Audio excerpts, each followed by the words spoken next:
मध्य पूर्वेतील युद्ध आता अत्यंत भीषण वळणावर पोहोचले। इराणनं ऑपरेशन ट्रू प्रॉमिस 4च्या 12व्या टप्प्यात अमेरिकन तळांवर खैबर शेकिन 2 या सुपर हेवी क्षेपणास्त्रानं हल्ला चढवलाय।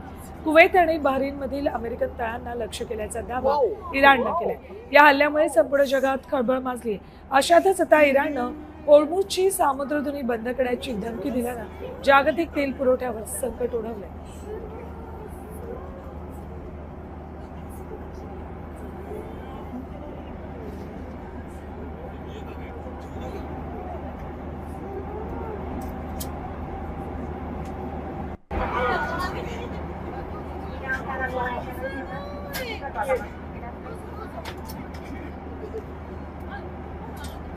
अब ये रुकिए